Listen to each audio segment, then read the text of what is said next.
Guys आज की इस वीडियो में मैं आपको घुमाने वाली हूँ वृंदावन का सबसे बड़ा मंदिर और वैकुंठ धाम, जहाँ पे श्री विष्णु स्वयं निवास करते हैं। और इस मंदिर का नाम है श्री रंगनाथ जी मंदिर। वैकुंठ धाम के द्वार तक पहुँचने के लिए हम लोगों को 7 दरवाजों से होके जाना पड़ता है, और जो 7वां दरवाजा आता है वो है वैकुंठ धाम का दरवाजा। तो बिना स्किप किए बढ़ते हैं आगे की तरफ। आगे जो आप कलाकारी देखेंगे वो आप देखेंगे कि सारे के सारा मंदिर जो है वो साउथ इंडियन स्टाइल में आपको देखने को मिलेगा। और यहाँ पे जितने भी पंडित हैं वो सारे के सारे साउथ इंडियंस ही हैं।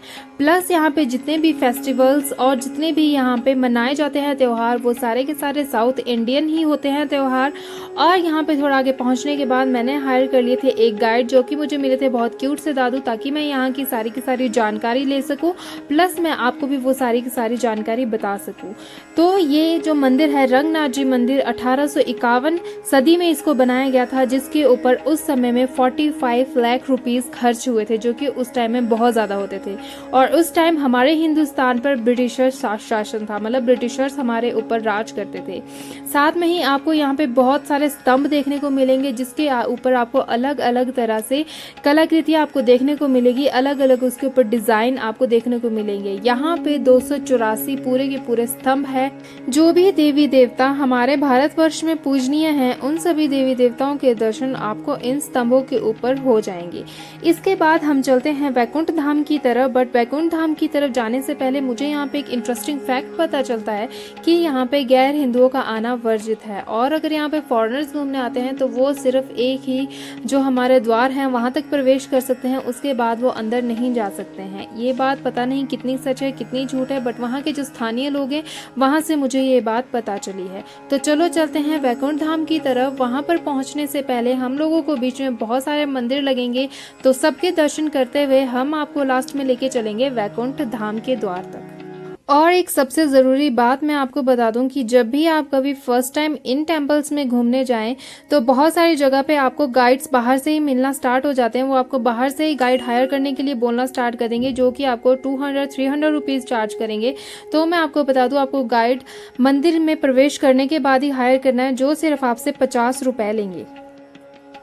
और इस मंदिर को सोने के मंदिर के नाम से भी जाना जाता है। क्यों, वो मैं आपको यहाँ पे बताती हूँ। क्योंकि आपको सामने यहाँ पे दिखाई दे रहा होगा एक स्तंभ, जिसे सोने का ध्वजा स्तंभ भी कहा जाता है, जो कि 60 फीट ऊंचा है। और जब हम इस समय यहाँ पे पहुँचे थे शाम के समय में, तो यहाँ पे निकल रही थी श्री लक्ष्मी माता की परिक्रमा के लिए यात्रा, जो कि इस पूरे मंदिर की एक बार परिक्रमा करती है और वापस से अपने जगह पर आ जाते हैं। ये जो आपको दिख रहा है ये श्री रंगनाथ मंदिर के बिल्कुल सामने स्तंभ है, और उसी के सामने से ये श्री लक्ष्मी माता की यात्रा निकलती है। तो आप भी एक बार अच्छे से दर्शन कर ले। और मैं माता लक्ष्मी से ये प्रार्थना करूंगी कि कभी भी हमारे और आपके घरों में माँ लक्ष्मी की कमी ना आए, और वो हमेशा अपना आशीर्वाद हम लोगों के ऊपर बना के रखे। आप भी कमेंट सेक्शन में एक बार जय माँ लक्ष्मी जरूर लिखना।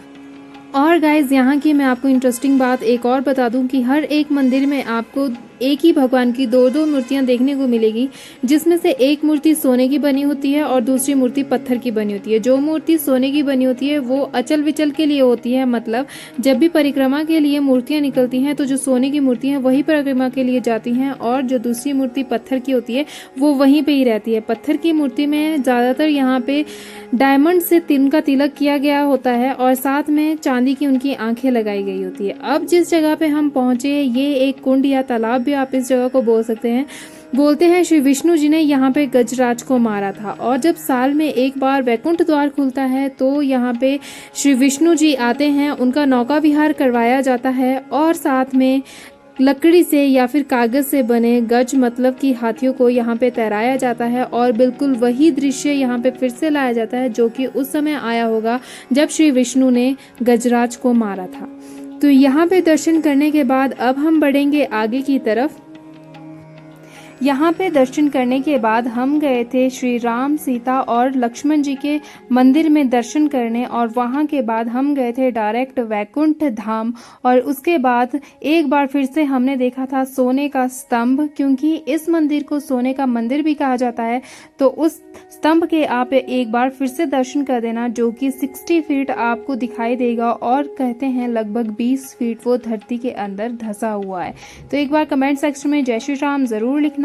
बढ़ते हैं वैकुंठ धाम की तरफ, तो चलो।